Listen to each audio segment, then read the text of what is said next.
तो ये कहानी शुरू होती है एक साइंटिस्ट से जो अपने ही कंप्यूटर में कई तरह के आंखें देख रहा होता है। उस साइंटिस्ट का नाम इयान होता है और इयान ने अपनी पूरी ज़िंदगी आंखों पर रिसर्च किया होता है। अब हमें दिखाया जाता है जब इयान एक स्टूडेंट होता है और आंखों के ऊपर रिसर्च कर रहा होता है। इयान एक पार्टी में जाता है। उस पार्टी में सब लोगों ने मास्क लगाया होता है, लेकिन इयान उस पार्टी में बोर होने लगता है, इसीलिए वो वहाँ से जाने लगता है। फिर इयान को एक लड़की नजर आती है, लेकिन उसने अपने चेहरे पर मास्क लगाया हुआ था। जब इयान उसकी आंखों को देखता है तब इयान उससे पूछता है कि मैं तुम्हारी आंखों की पिक्चर ले सकता हूँ। तो वो लड़की कहती है हाँ ले सकते हो। इसके बाद वो लड़की इयान से पूछती है कि हम दोनों पार्टी में चलें। इसके बाद वो दोनों पार्टी में जाते हैं। वो दोनों एक दूसरे के बहुत क्लोज आ जाते हैं। अगले दिन वो लैब के लिए निकलता है, लेकिन उसे एडवर्टीजमेंट बोर्ड पर उसी लड़की की आंखें दिखाई देती हैं। इयान को पता चल जाता है कि वो लड़की एक मॉडल है जो उसे पार्टी में मिली थी। फिर वो जाकर नेट पर सर्च करता है, जिससे इयान को पता चलता है उस लड़की का नाम सोफी है। उसके बाद हम इयान को ट्रेन में देखते हैं, जहाँ पर उस ट्रेन में सोफी भी होती है, जो कि इयान से कुछ ही दूर पर बैठी होती है।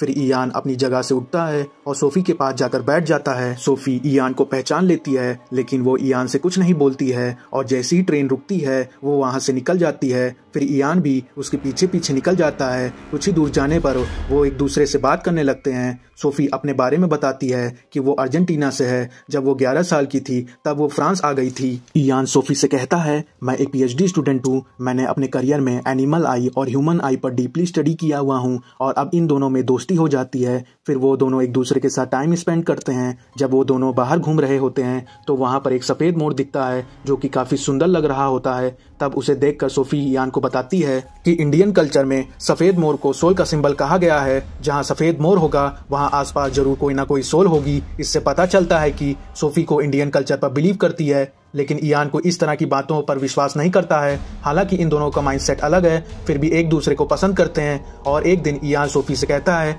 क्या तुम मेरे से शादी करोगी? सोफी तुरंत ही हाँ कह देती है। अगले दिन शादी करने के लिए वो दोनों रजिस्ट्रार ऑफिस में पहुंच जाते हैं, लेकिन उस दिन ऑफिस बंद रहता है। और जब वो दोनों घर जा रहे होते हैं तब इयान को उसकी लैब असिस्टेंट का कॉल आ रहा होता है और उसे वो बताती है जिस इंसेक्ट के ऊपर हम रिसर्च कर रहे थे, जिसकी आंखें नहीं थी, हम उसे आंखें देने में कामयाब हो गए हैं।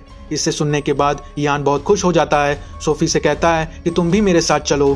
फिर जब इयान और सोफी लैब में आते हैं तो इयान सोफी को अपनी लैब असिस्टेंट से मिलाता है। यहाँ पर इयान और उसकी असिस्टेंट सोफी को उस इंसेक्ट के बारे में बताते हैं जिस पर हम एक्सपेरिमेंट कर रहे हैं और उसे आंखें दे रहे हैं। यह सब सुनकर सोफी इयान पर गुस्सा करने लगती है। वो कहती है ये सब कुछ तुम गलत कर रहे हो क्योंकि ये नेचर्स के रूल्स के खिलाफ है। लेकिन इयान सोफी के बातों से बिल्कुल सहमत नहीं होता है। वो सोफी को साइंटिफिक रीजन देना शुरू कर देता है जो उसने अपने बचपन से किताबों में पढ़ा है। लेकिन तभी अचानक से सोफी के हाथों से एक एसिड का बोतल नीचे गिर जाता है, जिससे कुछ छींटे इयान की आंखों में चले जाते हैं, जिससे उसे काफी दर्द होने लगता है। यह सब देखकर सोफी काफी डर जाती है। वो तुरंत ही इयान की असिस्टेंट को बुलाती है जो उसकी आंखों पर दवा लगाती है। इससे इयान को रिलीफ मिलता है। सोफी और इयान अब घर के लिए निकल पड़ते हैं और जब ये अपने घर के लिफ्ट में होते हैं तभी लिफ्ट अपने आप बंद हो जाती है।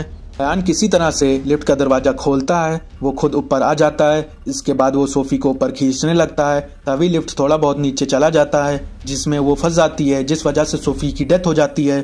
की डेथ के बाद इयान बहुत दुखी हो जाता है। अब हमें दिखाया जाता है सोफी ने इयान को बताया था जब मैं मरूंगी तब मुझे दफनाना नहीं बल्कि मुझे जला देना। इसीलिए अब इयान ऐसा करता है, वो उसकी डेड बॉडी को जलाकर उसके बोन्स को चर्च के पीछे दफना देता है। सोफी को खोने की वजह से इयान इतना डिप्रेशन में चला जाता है कि वो अब नशे करने लगता है। अब वो ड्रग एडिक्ट बन जाता है। एक दिन उसकी लैब असिस्टेंट उसके घर आ जाती है और उस इंसेक्ट को दिखाती है जिसकी आंखें उसने लौटा दी। तभी उसे सोफी की याद आने लगती है, क्योंकि सोफी ने कहा था तुम्हें ऐसा नहीं करना चाहिए, तुम्हें कुदरत के साथ खिलवाड़ नहीं करना चाहिए। और अब इसके बाद 7 साल बीत जाते हैं, जहाँ पर इयान को दिखाया जाता है जो कि बहुत फेमस हो चुका है, जिसमें वो बताता है किस तरह मैंने उस इंसेक्ट को आई देकर नेचर्स के रूल को बदल दिया है। अगले सीन में इयान उसकी लैब असिस्टेंट उसके दोस्तों को डिनर करते हुए दिखाते हैं, जहां हमें पता चलता है इयान की लैब असिस्टेंट की इयान के साथ शादी हो चुकी है, जहां उन दोनों का बेबी होने वाला होता है और कुछ दिनों के बाद उनका बेटा पैदा होता है। और जब उनके बेटे का EV स्कैन किया जाता है, ये ऐसा स्कैन है जिसमें हर इंसान की आंखों को रजिस्टर किया जाता है। लेकिन जब इयान के बेटे का आंखों को रजिस्टर किया जाता है तो वहाँ किसी दूसरे इंसान का नाम आता है,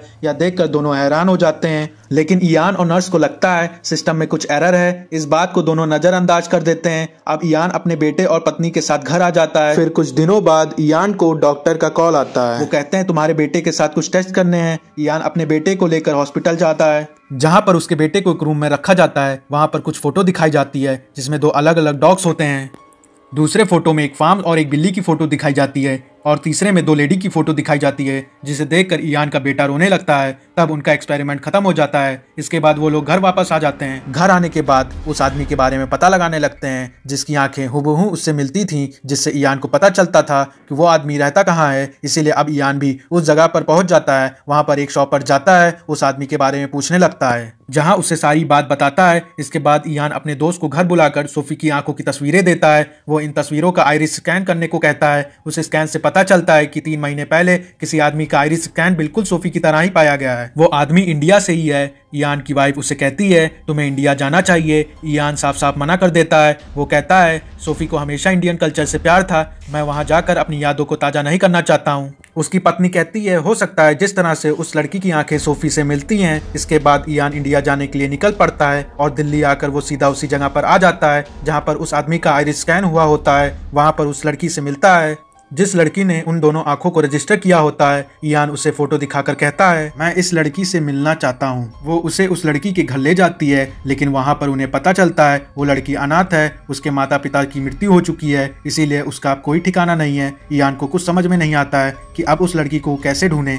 इसीलिए वो उस लड़की के आंखों के बड़े बड़े होल्डिंग लगवा देता है। अगले दिन वह देखता है एक छोटी सी बच्ची उस होल्डिंग को देख रही है, और जैसे ही इयान उस बच्ची की आंखें देखता है तो वो उसे पहचान लेता है। असल में ये बच्ची और कोई नहीं बल्कि वही है जिसे वो ढूंढ रहा है। तब इयान उसके पास जा रहा है, उससे कुछ बातें करने लगता है। साथ ही वो उसे 3 लड़कियों की फोटो भी दिखाता है। उन लड़कियों में वो सोफी की फोटो को चुनती है। हालांकि इयान को अभी भी इस बात पर विश्वास नहीं हो रहा था वो लड़की सोफी का पुनर्जन्म है। अब यहाँ पर इयान और वो लड़की नीचे जाने लगते हैं, लेकिन जैसे ही लिफ्ट खुलती है वो लड़की काफी डर जाती है और इयान को जोर से पकड़ लेती है और रोने लगती है। और तब देखकर इयान को याद आने लगता है सोफी की मौत लिफ्ट की वजह से हुई थी, जिससे इयान समझ जाता है ऐसी बहुत सारी चीजें हैं जो कि साइंस से काफी आगे हैं। जरूरी नहीं है साइंस के पास हर किसी सवाल का जवाब हो। यहाँ पर इयान उस लड़की को अपने गले लगाता है और उसे चुप करवाता है और उसे अपनी गोद में उठाकर सीढ़ियों से नीचे लेकर आता है, जो ये साबित करता है इयान जो हमेशा ईश्वर को नकारता था उसे ईश्वर पर पूरी तरह से विश्वास हो चुका है। और इसी के साथ ये कहानी यहीं पर खत्म हो जाती है।